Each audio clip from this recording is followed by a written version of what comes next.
মানুষ দুনিয়ায় আসার শুরুতেই মিস্টার ইবলিস আমাদের পরম শত্রু। আল্লাহ পাক রব্বুল আলামিনের কাছে থেকে সে কন্টাক্ট নিয়ে আসছে বললে চলে, এই প্রতিশ্রুতি আল্লাহকে দিয়ে আসছে, এই অঙ্গীকার করে আসছে, আল্লাহকে এক প্রকার ভয় দেখায় আসছে যে তুমি যাদের কারণে আমাকে শয়তান বানাইলা, ইবলিস বানাইলা, মরদুদ বানাইলা, বিতাড়িত করলে, এই বনি আদমকে বনি আদমকে আওলাদে আদমকে আমি জান্নাতে যাইতে দেব না। সুম্মা লাউগবিয়ান্নাহুম আজমাইন, এই সবগুলোকে আমি গুমরা করব।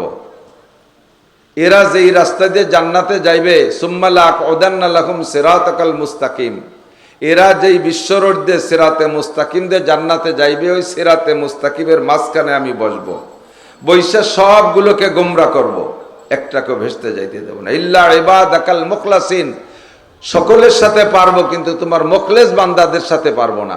এ কথা সে বলে সেখান থেকে আসছে। দুনিয়ায় আসার পরে যত প্রকারের গুনাহ, এই কোনো গুনার অস্তিত্ব দুনিয়ায় ছিল না, সমস্ত গুনার অস্তিত্ব তৈরি করেছে মিস্টার ইবলিস। যত গুনাহ আছে সমস্ত গুনার আবিষ্কার কে? ইবলিস। আর যত ইবাদত আর নেক কাজ আছে সমস্ত নেক কাজের সৃষ্টিকর্তা কে? আল্লাহ। আল্লাহ পাক নিজেই কোরআনে কারীমের ভিতরে বলেন, আল্লাহু ওয়ালিয়ুল্লাযিনা আমানু ইউখরিজুহুম মিনাজ-জুলুমাতি ইলান-নূর, আল্লাহ হলেন ঈমানদারদের বন্ধু। ইউখরিজুহুম মিনাজ-জুলুমাতি ইলান-নূর, সে তার বন্ধুদেরকে অন্ধকার থেকে আলোর দিকে নিয়ে আসে, গুনার থেকে ইবাদতের দিকে নিয়ে আসে, গুনার থেকে নেকির দিকে নিয়ে আসে। যত গুনার কাজ এগুলো অন্ধকারে করতে হয়, বেশিরভাগ বড় গুনার কাজগুলো গোপনে করা লাগে। আর যারা যত বেশি গুনাহ করে দেখবেন তাদের চেহারার ভিতরে গুনার একটা মেঘাচ্ছন্ন ছায়াও ভেসে ওঠে।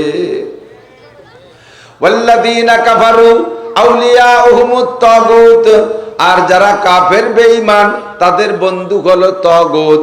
তাগুত মানে শয়তান। শয়তানের কাজ কি?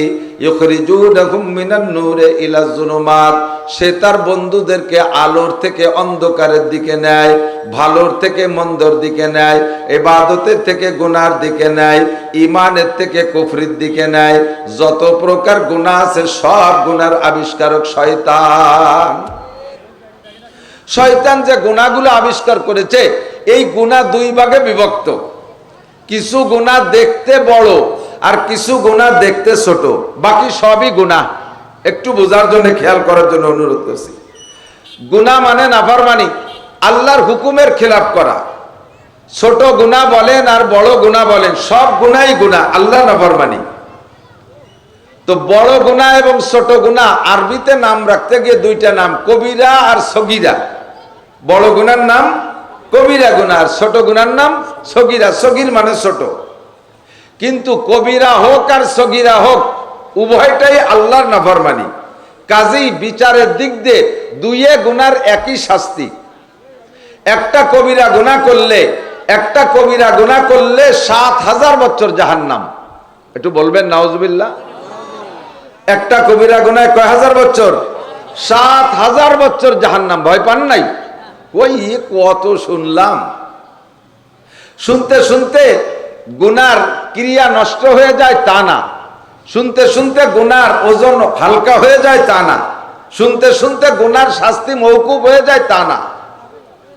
যতই শোনেন না কেন, কথাকে ভিতরে জায়গা দেওয়ার চেষ্টা করেন।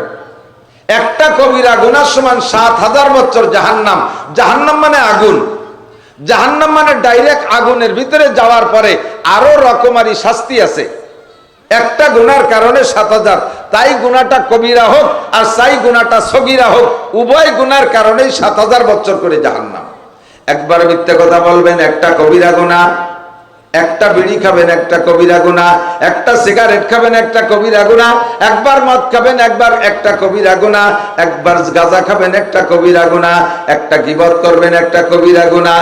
এমন করে শত শত আছে কবিরা গুনাহ। মুখের ভিতরে ১,০০০ দাড়ি আছে, ১,০০০ দাড়িকে সম্পূর্ণ কেটে ফেলানোর নিয়ত কইরা আপনি ক্রিম মাখাইয়া, আপনি সাবান মাখাইয়া এবার খুর ধরছেন, বেলেট ধরছেন। কানের এখান থেকে দাড়ি শুরু হয়েছে, কানের চুলের সীমানার পর থেকে দাড়ি, এবার মুখে ১,০০০ দাড়ি আছে, আপনি সম্পূর্ণ দাড়িগুলো কেটে ফেলছেন। কাটতে টাইম লাগছে মাত্র ২ মিনিট। 2 মিনিটের ভিতরে পুরো দাড়ি শেভ করে ফেলাইছেন। প্রত্যেক এক একটা দাড়িতে এক একটা কবিরা গুনাহ।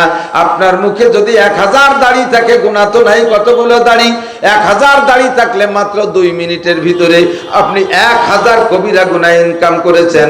1000 কে 7000 দিয়ে গুণ দেন, কত আসে? 1000 কে 7000 দিয়ে গুণ দেন, 7 লক্ষ বছর জাহান্নাম। 7 লক্ষ বছর জাহান্নাম। মাত্র 2 মিনিটের ভিতরে আপনি 7 লক্ষ বছর জাহান্নাম ইনকাম করেছেন। বিড়ি যখন খেয়েছেন, একটা বিড়ি শেষ পর্যন্ত আপনার গুনাহ লেখা হবে। একটা বিড়ি সম্পূর্ণ খাইলে একটা কবিরা গুনাহ লেখা হবে। আপনাকে বিড়ি খাওয়া শেষ, আর ওই বিড়ির গুনাহ ওই সময় লেখা হবে না। একটা মিথ্যা কথা বলেছেন, একটা কবিরা গুনাহ, কথাটা বলা শেষ, গুনাহটা লেখা শেষ।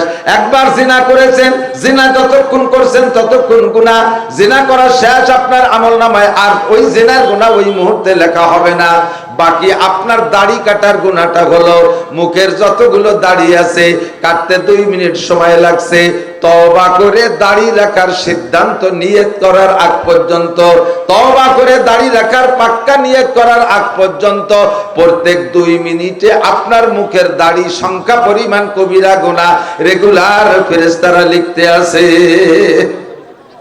আপনি ঘুমিয়ে আছেন, ঘুমের মধ্যে প্রত্যেক 2 মিনিটে দাড়ি সংখ্যা কবিরা গুনাহ। আপনি নামাজ পড়তেছেন, নামাজের জায়গায় হচ্ছে, বাকি আপনার দাড়ি কাটার কারণে কবিরা গুনাহ। 2 মিনিটে প্রত্যেক 2 মিনিটে দাড়ি সংখ্যা পরিমাণ কবিরা গুনাহ।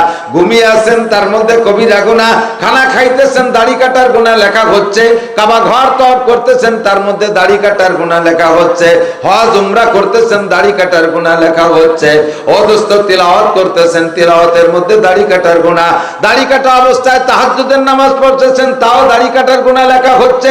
দাড়ি কাটা অবস্থায় তওবা করা ছাড়া শবে কদর, শবে মেরাজ, শবে বরাতে ইবাদত করতেছেন, ওই ইবাদতের মাঝে আপনার দাড়ি কাটার গুনাহ লেখা হইতে আছে। প্রত্যেক এক একটা দাড়িতে একটা কবিরা গুনাহ। একটুও ভয় পাইতেছেন না, একটুও ভয় পাইতেছেন না। আল্লাহু আকবার, সাবধান। তবে কবিরা গুনাহও 7000 বছর জাহান্নাম, সগীরা গুনাহও 7000 বছর জাহান্নাম। শুনলেন আর নাউজুবিল্লাহ বললেন। প্রশ্ন অবশ্যই থাকতে পারে, হয়তো কথার ফাঁকে জিজ্ঞেস করতে পারতেছে না।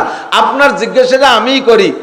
কবিরা গুনাহ যদি 7000 হয়, সগীরা গুনাহ যদি 7000 হয়, তো বড় গুনাহ 7000, ছোট গুনাহ 7000, তাহলে বড় ছোট পার্থক্য করে লাভ কি?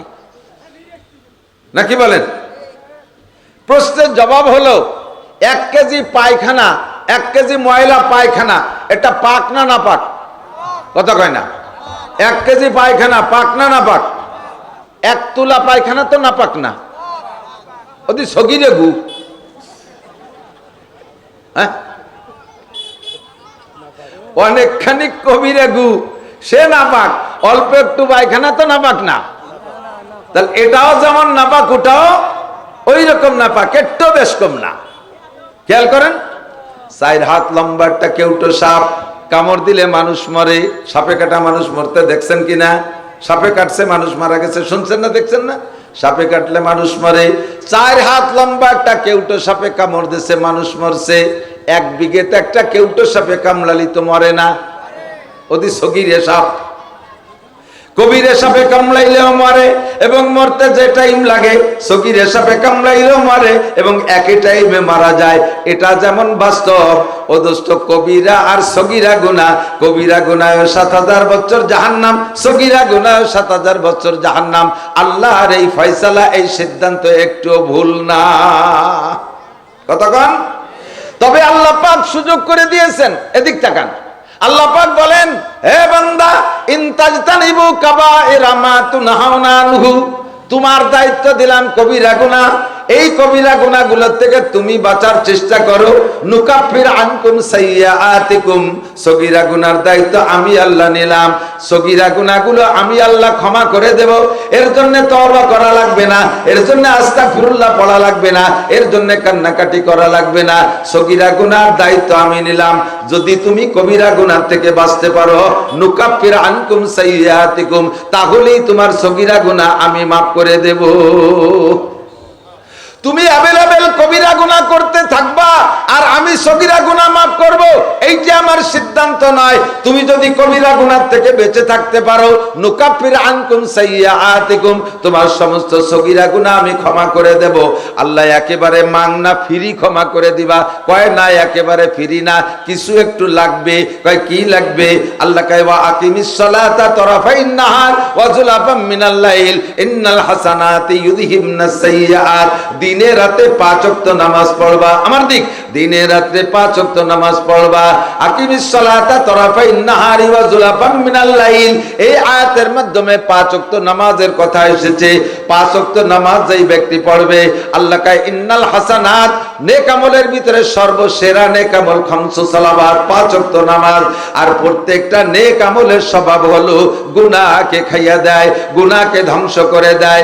5 ওয়াক্ত নামাজ পড়লে ওই ব্যক্তির আমল নামায় একটা সগীরা গুনাহ দিনের শেষে থাকে না। নবী পাক বলেন 3টে ইবাদত, আমার দিক মুরব্বীরা সাক্ষী দেন, এদিকের পানিতে, টিউবওয়েলের পানিতে আয়রন আছে নাকি আমি জানি না, আয়রন আছে না? আয়রন, এখন তো আয়রন মুক্ত করার জন্য প্রযুক্তির অনেক ফিল্টারিং ব্যবস্থা হয়েছে। আমাদের প্রথম সময় ছোটবেলায় আমি ফুকরো মাদ্রাসায় পড়াইতাম, ফুকরো মাদ্রাসার টিউবওয়েলের পানি এমন আয়রন, কাঁচের গিলাস বা কাঁচের জগে, কাঁচের বোতলে, প্লাস্টিকের বোতলে 1 ঘন্টা পানি আটকায় রাখলে মনে হতো না যে টিউবওয়েলের পানি, মনে হয় যেন ছাগলের পেশাব, এরকম লাভ, খাওয়াই যেত না, ঘন হয়ে ছিল। তো এই প্রযুক্তির ফিল্টারও ছিল না, যা একটু ফিল্টার আসছে গরিব মানুষ আমরা কিনেও ব্যবহার করতে পারতাম না। তা আমার হুজুর আবিষ্কার করলেন, কোত্থেকে দেখে আসছে জানি না, এটা আমরা সবাই ব্যবহার করতাম। বাঁশের চটা দিয়ে ফ্রেম বানাইয়া, হ্যাঙ্গার বানাইয়া 5টা হাঁড়ি দিয়ে এই আয়রনের পানি ফিল্টার করতাম। যারা কেউ দেখলে সাক্ষী দিতে পারেন, 5 হাঁড়ি। এই 5 হাঁড়ি কেমন?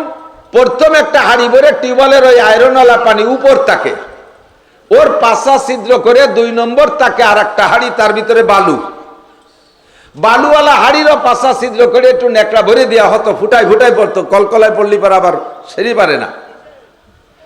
বালুর হাঁড়ির নিচে আর একটা হাঁড়ি, তার ভিতরে থাকতো কয়লা, কয়লার হাঁড়িরও তলা ছিদ্র, তার নিচে আর একটা হাঁড়ি দেওয়া হতো, তার ভিতরে পাথর। এই হাঁড়িটারও তলা ছিদ্র, ওইটাতে পানি নিংড়ে যাইয়া 5 নম্বর হাঁড়ির মধ্যে জমা হতো। এই পানি আয়রনও মুক্ত, লবণও মুক্ত, আর্সেনিকও মুক্ত, একেবারে ডিস্টিল ওয়াটার হয়ে যেত, পানি খুব পাতলা হয়ে যেত, ব্যাটারিতে ব্যবহার করা যেত, এত ভালো পানি হয়ে যেত। কথা কন? তো প্রথম ফিল্টারের জন্য 1 নম্বর হাঁড়ির ভিতরে বালি, 2 নম্বর হাঁড়ির ভিতরে কয়লা, 3 নম্বর হাঁড়ির ভিতরে পাথর, সেম কোয়ালিটি। নবী পাক বলেন তোমার জিন্দেগীর সমস্ত সগীরা গুনাহকে আল্লাহ তাআলা ফিল্টার করার জন্য 3টে ফিল্টার রাখছে। 1 নম্বরে as-সালাওয়াতুল খামস, দৈনন্দিন 5 ওয়াক্ত নামাজ। আমার হাতের দিকে তাকান, প্রত্যেকের হাতের আঙ্গুলকে ফাঁকা করলে আঙ্গুলের ফাঁকার সেটিং এরকম হবে, সব ফাঁকাগুলো সমান না। এইটার মাথায় ফজরের নামাজ, এইটার মাথায় জোহরের নামাজ, আসর, মাগরিব, ইশা। 5 আঙ্গুলের মাথায় 5 ওয়াক্ত নামাজ, বৃদ্ধাঙ্গুলের মাথা আর শাহাদত আঙ্গুলের মাথা একটু ফাঁকা বেশি। এরপরে আসর, মাগরিব, ইশা পর্যন্ত ছোট ছোট ফাঁকা। নবী পাক বলেন যেই ব্যক্তি 5 ওয়াক্ত নামাজ পড়বে ঠিকঠাক মতো, 2 নামাজের মাঝখানে যত সগীরা গুনাহ, 2 নামাজে সব সগীরা গুনাহ খেয়ে ফেলে।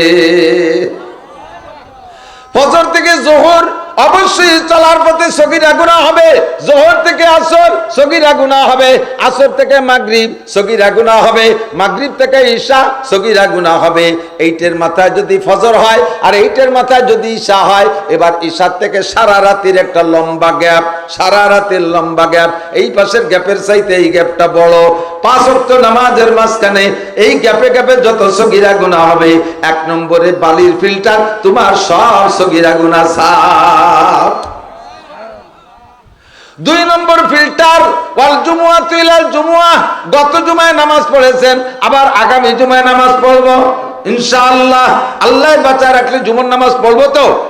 গত জুমায় নামাজ পড়ছেন, আগামী জুমায় নামাজ পড়বেন, মাঝখানে 6 দিন কয়লার ফিল্টার, মাঝখানে 6 দিন কয়লার হাড়ি। এই 5 ওয়াক্ত নামাজের ফাঁকের পরও যদি আয়রন কিছু থাইকে যায়, আয়রন কিছু থেকে যায়, 2 জুমার নামাজের ওসিলায় মাঝখানে 6 দিনের সব গুনাহ সাফ। এরপরও যদি আয়রন কিছু থাইকা যায়, সব সগীরা গুনাহ, এরপরও যদি সগীরা গুনাহ থাইকা যায়, 3 নম্বর ফিল্টারের হাড়ি হলো পাথরের হাড়ি। নবী পাক বলেন রমাদান ইলা রমাদান, গত রমজানে রোজা রেখেছো, আগামী রমজানে রোজা রাখবা, মাঝখানে কয় মাস? 11 মাস। এই 11 মাসে যত সগীরা গুনাহ, এই 3 প্রকারের ইবাদত করার পরে বান্দা ঈদের নামাজ পড়তে যাবে ঈদগাহে, ওখান থেকে ফিরবে বাসার দিকে, কাজামিন ওয়ালাদাতু উম্মুহু, ও সমস্ত সগীরা গুনাহ থেকে এমন পুত পবিত্র হবে কেমন যেন তার মা তাকে আজকে ডেলিভারি করলো, নবজাতক শিশুর মতো বেগুনাহ মাসুম হইয়া বাড়ি যায়।